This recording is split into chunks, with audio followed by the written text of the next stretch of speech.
Good afternoon, everybody. Time for another BrickBucks update. Once again, my name is Jim, and this is where we talk about Lego investing and reselling. So I've gotten this question a few times, and I guess I really didn't answer it completely in my preparation for Q4 video. So I'll go ahead and I'll talk about it today.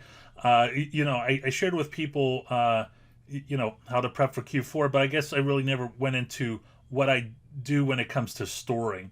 I had a lot of questions like, hey, can you do a video to show, how you store things and this and that? And I'll go ahead and I'll do that video now. Now, here's the thing, man. I don't want this to be a buzzkill. There's a lot of people that disagree with how I store my Lego sets. It's just the way it is. But I like to remind people that, all I'm doing is storing inventory. I am not a curator of a museum. Now, this doesn't mean I want my sets to get damaged, but this is a system that has worked for me, and I'm just going to keep on continuing to do it.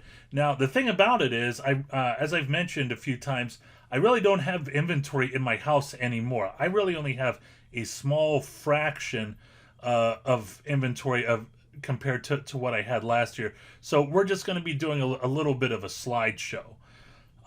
So as you can see, this is my inventory stacked up in my garage that is getting ready to ship to the fulfillment center.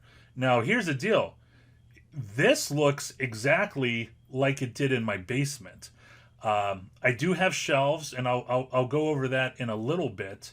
But other than having these boxes put on pallets, because I do in my basement, I do have pallets because just in case my sub pump floods or something like that, which it's never done. But just in case there's flooding or something like that, I have these sets put on pallets, and that's it. I mean, there's really nothing really exciting about it. And I have gotten comments in the past. I really don't show my pictures of my inventory because there's really no reason to unless it's constructive, like this video is. But I've gotten criticism from people saying, "Hey, you'll damage your sets. You'll do this. You'll do that." And this is a system that has worked for me. Now, have I gotten damaged sets from this system? Sure, but we're talking less than 1%. And I would say I've gotten more damaged sets from handling sets. Like, let's say I'm carrying a small stack of U.S. Capitals, and one just happened to fall on the floor and a corner was damaged or something like that. That happens a lot more than any damage coming from this way. Now, I don't necessarily have them stacked this high in my garage back whenever I did it, but it was still stacked pretty high. I would say maybe from here on down is how high it was. And if you have good boxes, sturdy, durable boxes that aren't damaged, and you stack the boxes square, I mean, I've never had a problem. Now, I have received damaged boxes in the past. I'm sure that almost every reseller has, and then you got to take them off the box, out of the box, and put them on shelves. And that's what I've done. So this was just one time whenever right before the truck came. That went ahead and took my inventory. There I am right there. This right here is another time. These sets, I think these right here are my U.S. Capitals, and these right here are my Teddy Ruxpins. These are Barnes & Noble boxes. I did a story about my Teddy Ruxpins on mistakes I've made in the past. And I've never had any issues with that. So that's just me. This is product again. I don't consider myself a curator in a museum where I have everything nice and neat on my shelves. Now, this doesn't mean whenever I have a box that was shipped that might be damaged that I don't take the sets out of the box and put them on a shelf. I do. I mean, there's some Harry Potter sets. There's some Toy Story 4 sets. And you know, another reason why I like the architecture sets is because the boxes are durable. So you know, if you have a good sturdy box, here's some more Toy Story 4 sets. If you have a good sturdy Lego box and it's in a good sturdy shipping box, you could just go ahead and just stack them, man. Again, that's something I've done for the last 3 or 4 years, and I've had little to zero issue with that. Now, real quick, because I know there's some people out there. Now, for those people that have emailed me, hey, can you show your stockroom? Well, I kind of did. I showed you my inventory, and that's the best that I could do. I just don't have my inventory in the house anymore. But if you're looking for more pictures, better pictures, I'll be honest, go to brickpicker.com. Right here, there is a collection stockroom pics thread where people are posting all of their pictures right here. I mean, that's how somebody stacks their Lego sets right there. You know, if people had issues with me stacking the boxes like I did, I'm sure people will have issues with that picture. And there's other Lego sets. Looks like somebody put a bunch of Mindstorms and Technics next to their kid's better spare bedroom. I don't know. So that's it with you know, how do I stack my inventory? That's all there is to speak of. Now, you know, I have had other questions, and I've gone over this page before, but I've had people that have say, hey, can you show how to ship a box? Well, you know, I really don't have a lot of inventory here, and none of it's getting ready to be shipped. But I mean, all you need to do is grab a box. I bought this 5 times, as you could see, and you know, they come in a case of 100. You put one together.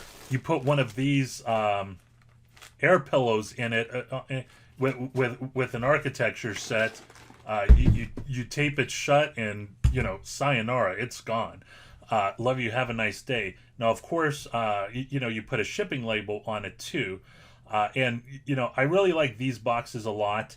Something that I also like, and I get them from Uline.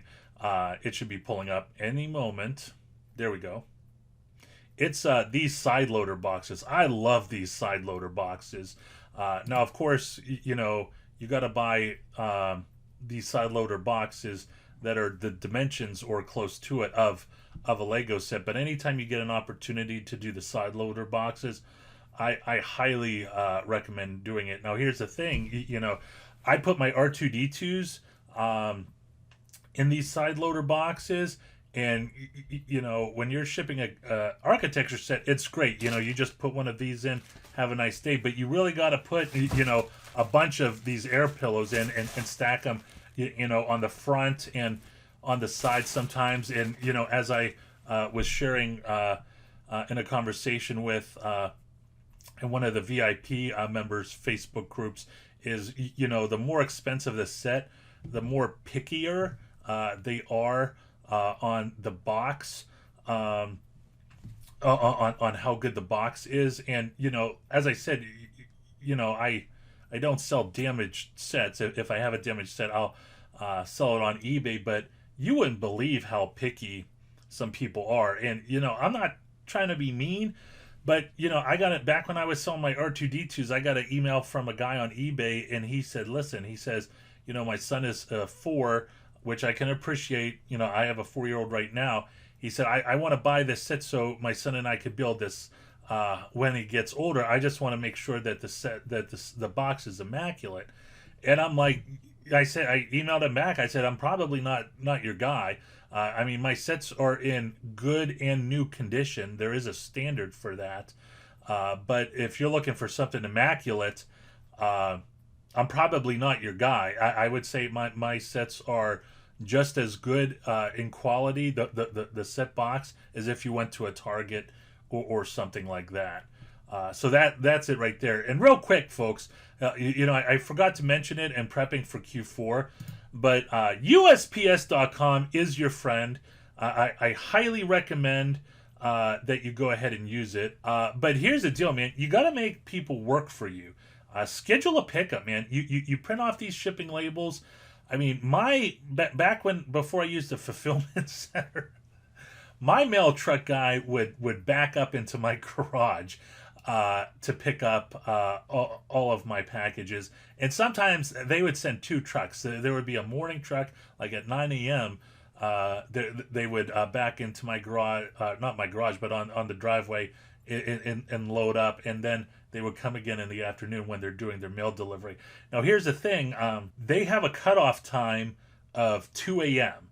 So if you're having a killer Q4 and you're packing up boxes until 4 in the morning, which you should have done in August, by the way, because you want to work smarter, not harder. You need to make sure that you hit the schedule of pickup by 2 a.m. Now, there have been times that I have missed this, but if there's any good news in that, I've loaded up all my boxes in my car before I went to work, and while everybody is standing in that long, long line waiting to get their packages shipped and weighed and put a label on it, I just stroll in there with my 20 or 30 packages. I put them on the on the shelf, and I'm out of there. So make sure you use USPS.com. It is your friend. It has saved me so many times. All right, folks, that's it when it comes to shipping package, storing Lego sets. I hope you enjoyed it. Just remember, we do have a premium members group. We're going to put the link below. I'm Jim with BrickBucks.net. Always go out there and get it.